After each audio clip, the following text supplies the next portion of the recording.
Oke, hai semuanya, selamat datang kembali di channel Kukulutus. Dan di video kali ini gue akan menceritakan sebuah alur cerita dari film Jepang yang berjudul With Woman in the Wind.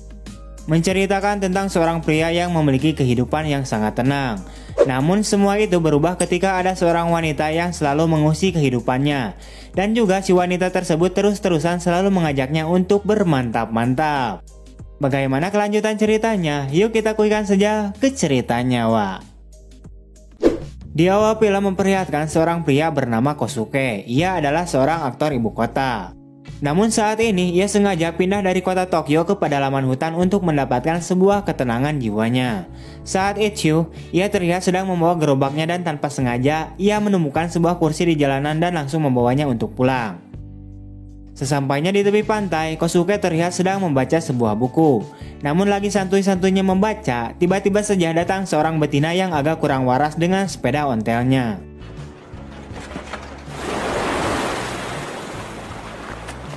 Wanita tersebut bernama Seorin. Seorin lalu melepaskan pakaiannya yang sudah basah di depan Kosuke, padahal belum kenal kampret. Kosuke kemudian bertanya kepada Seorin, apakah kamu punya tempat tinggal? Namun tiba-tiba saja Seorin mengatakan, aku ingin menginap karena tidak punya tempat tinggal. Mendengar hal itu, Kosuke kemudian meninggalkan Seorin, sebab ia mengira bahwa Seorin adalah wanita yang kurang waras. Dan judul pembukaan film pun dimulai. Kisah kemudian berlanjut saat Kosuke sedang membawa gerobaknya. Namun dari arah belakang, Seorin malah terus-terusan mengejar Kosuke.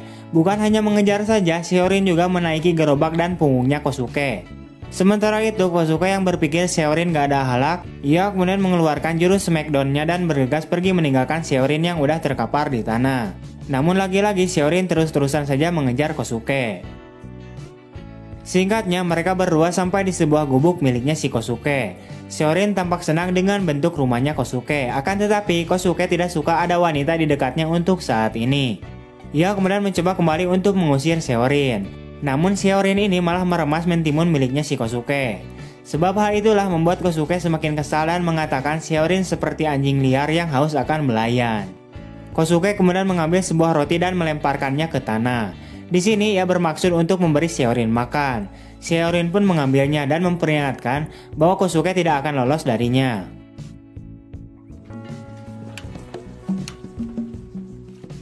Di malam harinya saat Kosuke sedang makan nasi padang, tiba-tiba saja dia mendengar suara anjing melolong dan juga tiba-tiba saja lampu di gubuknya itu menjadi mati. Keesokan harinya Kosuke memanggil seorang temannya yang merupakan seorang mekanik untuk memperbaiki dan mengganti tenaga listrik di gubuknya Kosuke. Temannya ini bernama Yokuja.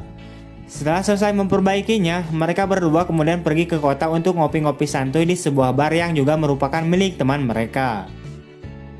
Sesampainya di bar tersebut, tiba-tiba saja ia melihat Seorin. Ternyata Seorin bekerja sebagai pelayan di bar milik temannya mereka berdua itu. Melihat adanya Kosuke, Seorin pun kemudian terkejut. Pada akhirnya ia meminta maaf atas kelakuannya kemarin. Kosuke pun dengan dingin dan memaafkannya. Disinilah awal mula Kosuke menjadi suka terhadap Seorin. Saat temannya sedang membacakan sebuah puisi, si Kosuke ini malah sibuk memperhatikan si Seorin. Singkat cerita, saat bar sudah ditutup, Seorin mencoba menggoda bosnya yang sedang ngambek banget. Bosnya ini bernama Kobuchi. Yang diceritakan ia merupakan temannya Kosuke. Diketahui Kobuchi ini tidak suka bahwa Seorin mengenal si Kosuke. Pada akhirnya Kobuchi pun memperkaos Seorin dan pada akhirnya mereka pun bermantap-mantap. Keesokan paginya, terlihat Kosuke yang sedang berbelanja sebuah sayuran untuk kebutuhan dapurnya. Namun sesampainya di gubuk miliknya, ia terlihat keheranan sebab ia melihat adanya sebuah mobil yang tidak dikenal terparkir di halaman depan gubuknya. Ketika masuk ke dalam gubuknya, tiba-tiba saja ia kaget karena ia melihat adanya Seorin dengan seorang pria yang sedang di gubuknya. Di sini mereka melihat adanya Kosuke, namun karena sedang nikmat-nikmatnya, mereka pun melanjutkan nya dan mengabaikan Kosuke. Setelah selesai Seorin dan pria tersebut pun keluar dari gubuk. Di sini terlihat pria itu sepertinya malu-malu terhadap Kosuke. Sebab awalnya ia mengira bahwa gubuk itu adalah miliknya Seorin. Tapi fakta sebenarnya itu adalah miliknya si Kosuke.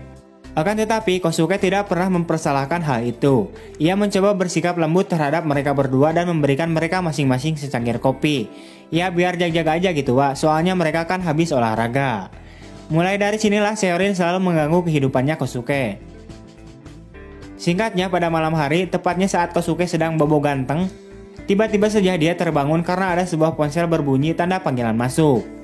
Diketahui ponsel tersebut adalah miliknya si pria tadi siang yang tertinggal di gubuknya Kosuke. Saat Kosuke mengangkat teleponnya, tiba-tiba saja terdengar suara yang berasal dari Seorin. Setelah itu, Seorin kemudian berkata, kalau Kosuke ingin dengan dirinya, maka Kosuke tinggal bilang saja, mau kapan saja dan di mana saja. Kesal karena bobo gantengnya telah diganggu, ia kemudian keluar dan melemparkan ponsel tersebut ke dalam hutan. Keesokan paginya terlihat Kosuke yang sedang macul di buruan gubuknya. Tak lama kemudian Seorin datang yang bermaksud untuk mengambil HP si cowok yang kemarin tertinggal di gubuknya Kosuke. Namun Kosuke mengatakan bahwa ponselnya telah dibuang. Akan tetapi si Seorin ini terus-terusan bawel menyuruh Kosuke untuk mencari lagi ponsel itu yang telah ia buang. Di sini Kosuke kemudian menjadi kesal dan menanyakan kenapa kau terus-terusan datang kemari. Seorin kemudian menjawab bahwa dia adalah pemburu cinta. Dia juga berkata bahwa ia heran terhadap Kosuke yang merupakan seorang aktris ibu kota tapi malah memilih menjalani hidup di dalam pedalaman hutan. Kosuke lalu menjawab bahwa ia ingin menenangkan dirinya sementara waktu dan tidak ingin diganggu oleh siapapun. Singkat cerita, pada keesokan harinya terlihat Kosuke yang sedang duduk sambil memasak asin sepat. Namun tiba-tiba saja dia mendengar sebuah suara mobil yang mendekat. Sontak ia pun panik dan buru-buru masuk ke dalam gubuknya untuk bersembunyi. Awalnya ia mengira bahwa yang datang adalah Kobuchi. Namun ternyata terlihat seorang wanita cantik yang mendatangi Kosuke di dalam gubuknya. Wanita tersebut bernama Kyoto. Ia adalah temannya Kosuke dan merupakan seorang guru. Kyoto kemudian berkata pada Kosuke bahwa dirinya itu kangen kepadanya. Saat Kosuke keluar, tiba-tiba saja sudah ada beberapa pria yang menunggunya dan memperkenalkan diri mereka masing-masing. Diketahui bahwa mereka itu adalah murid-muridnya si Kyoto. Ia juga dikenalkan dengan seorang wanita lembut yang merupakan asistennya si Kyoto. Wanita tersebut bernama Yuko. Di sini Kyoto kemudian menjelaskan bahwa dia dan muridnya sedang mengadakan tur keluar kota. Tapi karena adanya gempa, pada akhirnya ia memutuskan untuk mengunjungi Kosuke dan berencana untuk menginapnya di gubuknya Kosuke.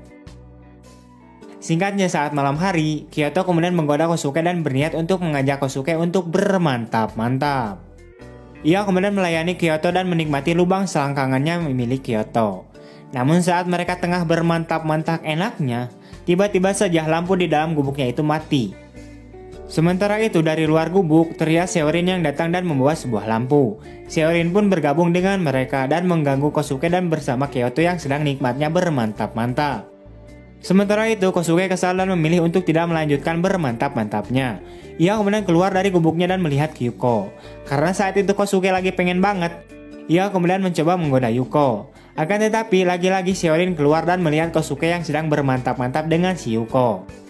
Seorin pun kembali lagi mengganggu Kosuke, namun dengan cara mengajak salah satu murid masuk ke dalam mobil. Pada akhirnya mobil itu pun bergoyang-goyang. Sementara itu murid-murid yang lainnya juga keluar dari tenda dan mengantri di mobilnya untuk digoyang-goyang oleh Seorin. Keesokan paginya saat Kosuke sudah terbangun, ia kemudian keluar dan melihat Yuko yang sedang mempersiapkan minuman. Kosuke lalu mengatakan tentang keberadaan Kyoto dan yang lainnya. Yuko kemudian menjawab bahwa mereka semua sudah pergi. Tapi Yuko memutuskan untuk tinggal di sini dan melayani Kosuke. Mendengar hal itu, Kosuke bukannya senang, tapi ia malah meminta Yuko buat pergi dari tempat tinggalnya dan mengatakan bahwa dia nanti akan bertemu dengan temannya si Yokuja. Yuko pun kemudian lompatan pergi meninggalkan Kosuke. Setelah Yuko pergi, tiba-tiba saja Seorin datang. Kosuke kemudian menculik Seorin dan membawanya masuk ke dalam gubuknya untuk bermantap-mantap. Di sini yang lain terlihat mobil rombongan Kyoto yang tiba-tiba saja berhenti. Karena bermantap-mantapnya kemarin malam diganggu oleh Seorin dan juga belum merasa puas, Kyoto kemudian membawa dan mengajak salah satu muridnya untuk bermantap-mantap dengannya. Beralih ke scene yang lain, Yuko terlihat sedang berjalan dan tanpa sengaja ia bertemu dengan Yokuja yang sedang ngompol. Ia lalu melihat Yuko yang sedang memperhatikannya kencing. Pada akhirnya mereka pun bermantap-mantap di dalam mobil si Yokujo. Scene kemudian beralih lagi memperlihatkan gubuknya Kosuke. Di dalam gubuk Kosuke, Kosuke dan Shihorin sedang bermantap-mantap dengan gaya yang sangat adu glajer. Saking bersemangatnya bermain sehingga membuat gubuknya si Kosuke ini sampai-sampai menjadi ambruk. Akan tetapi mereka tetap melanjutkan bermantap-mantapnya. Karena gubuknya sudah ambruk, mereka kemudian melanjutkan bermantap-mantap di barnya milik Shikobuchi. Karena kebetulan Shikobuchi itu sedang tidak ada. Sepanjang malam mereka bermantap-mantap dengan penuh semangat. Keesokan paginya, Kosuke terbangun dalam keadaan telanjang dan langsung mencari Shihorin yang sudah menghilang. Beralih ke sini yang lain, terlihat Yokujo sedang bersama Yuko di dalam mobilnya. Singkatnya, mereka ini telah resmi jadian dan berpacaran, wah. Di akhir film, Kosuke terlihat kembali ke tempat tinggalnya sambil menatap gubuknya yang sudah ambruk. Namun tiba-tiba saja pandangannya teralihkan ke sebuah kursi yang bertuliskan "Siapakah anjing yang sebenarnya?". Diketahui bahwa tulisan itu adalah tulisannya Shihorin. Dan kemudian film pun tamat.